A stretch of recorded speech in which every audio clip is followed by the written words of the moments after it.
El presidente George Bush autorizó el inicio de una operación militar de gran escala denominada Operación Causa Justa.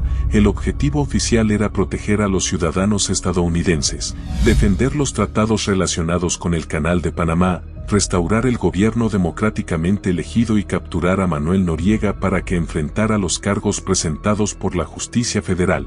Lo que estaba por comenzar sería la mayor intervención militar estadounidense en América Latina desde la Guerra de Vietnam y marcaría el inicio de una persecución que muy pocos podían imaginar cómo terminaría.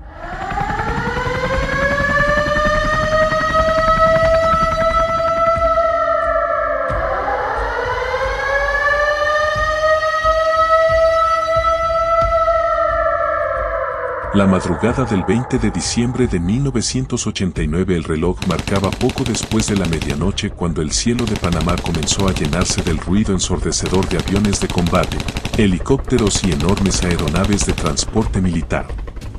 En cuestión de minutos miles de soldados estadounidenses descendieron sobre distintos puntos estratégicos del país mientras una intensa lluvia de disparos y explosiones rompía el silencio de la noche.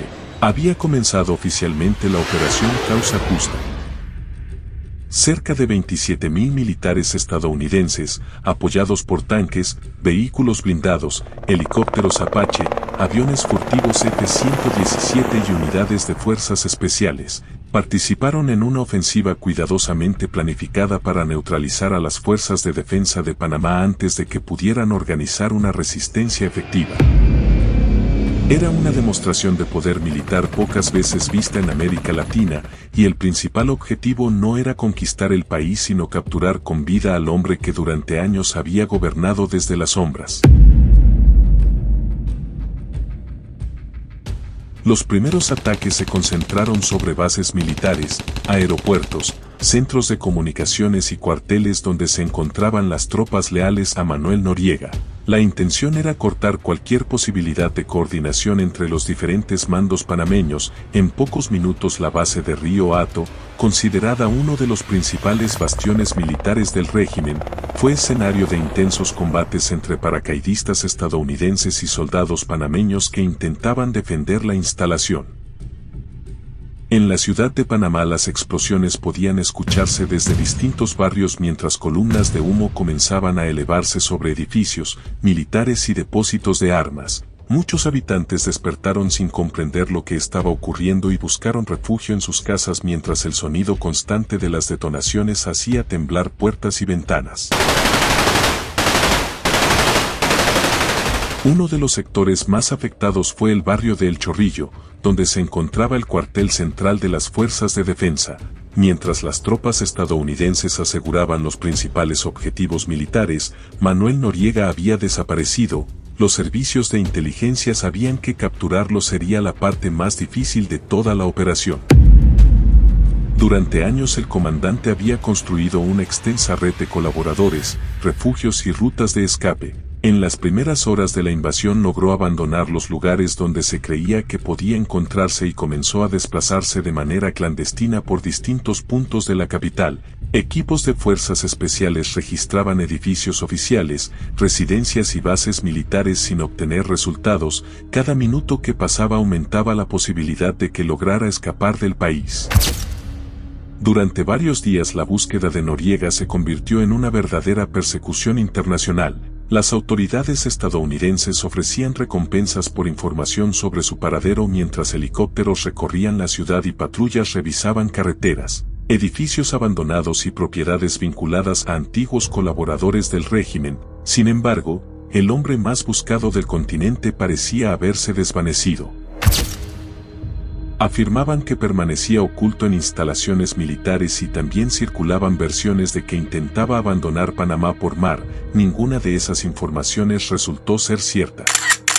Finalmente el 24 de diciembre de 1989 ocurrió un giro inesperado. Manuel Noriega apareció en la Nunciatura Apostólica, la representación diplomática de la Santa Sede en Ciudad de Panamá. Al ingresar solicitó protección y asilo temporal mientras buscaba una salida a la crisis. Como se trataba de una sede diplomática vinculada al Vaticano, las fuerzas estadounidenses no podían ingresar por la fuerza sin provocar un grave incidente internacional. De pronto la operación militar más grande de la región quedó detenida frente a un edificio, donde el hombre más buscado permanecía protegido por normas diplomáticas. Fue entonces cuando comenzó uno de los episodios más extraños de toda esta historia. Incapaces de entrar a la Nunciatura, las tropas estadounidenses establecieron un amplio perímetro de seguridad alrededor del edificio y recurrieron a una intensa campaña de presión psicológica. Grandes altavoces fueron instalados en las inmediaciones y durante horas reproducían música a un volumen extremadamente alto, canciones de rock día y noche con la intención de incomodar a Noriega y convencerlo de abandonar su refugio, aunque con el paso del tiempo este episodio se volvió muy famoso. Distintas versiones indican que la reproducción constante de música fue suspendida tras las protestas de representantes del Vaticano y reemplazada por otras formas de presión y negociación. Dentro de la Nunciatura la situación se volvía cada vez más complicada. Noriega comprendía que no existía una salida sencilla, permanecer allí indefinidamente era imposible, abandonar el edificio significaba ser arrestado y escapar sin ser detectado era prácticamente una misión imposible debido al enorme despliegue militar que rodeaba el lugar. Después de varios días de negociaciones, el 3 de enero de 1990 Manuel Noriega tomó la decisión que marcaría el final de su gobierno. Salió de la Nunciatura y se entregó voluntariamente a las autoridades estadounidenses. Vestía uniforme militar y mantenía una expresión seria mientras era escoltado por soldados hasta un helicóptero que lo trasladó a una base aérea. Poco después fue llevado a Estados Unidos para enfrentar los cargos de narcotráfico, lavado de dinero y asociación con organizaciones criminales presentados años antes por fiscales federales. Las imágenes de su captura recorrieron el mundo y simbolizaron el desenlace de una de las operaciones militares más controvertidas del siglo XX. En 1992 un tribunal federal de Miami declaró culpable a Noriega por varios delitos relacionados con el narcotráfico y fue condenado a 40 años de prisión, pena que posteriormente fue reducida conforme a las normas penitenciarias estadounidenses. Tras cumplir parte de su condena fue extraditado a Francia, donde enfrentó nuevos procesos judiciales por lavado de dinero. Tiempo después regresó a Panamá para responder por causas pendientes relacionadas con violaciones a los derechos humanos y otros delitos cometidos durante su permanencia en el poder. Sus últimos años transcurrieron entre tribunales, cárceles y problemas de salud que deterioraron progresivamente su estado físico. En marzo de 2017 fue sometido a una cirugía para extirpar un tumor cerebral.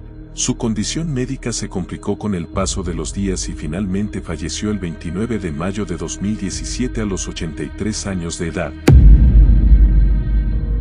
Con su muerte terminó la vida de uno de los personajes más polémicos de la historia latinoamericana, un hombre que pasó de ser colaborador de agencias de inteligencia estadounidenses a convertirse en uno de los fugitivos más buscados del continente y cuya captura provocó una invasión militar. Lo que comenzó como la alianza entre un poderoso militar y una superpotencia terminó convirtiéndose en una persecución internacional, que cambió el destino de un país entero y quedó registrada como uno de los episodios más impactantes de finales del siglo XX.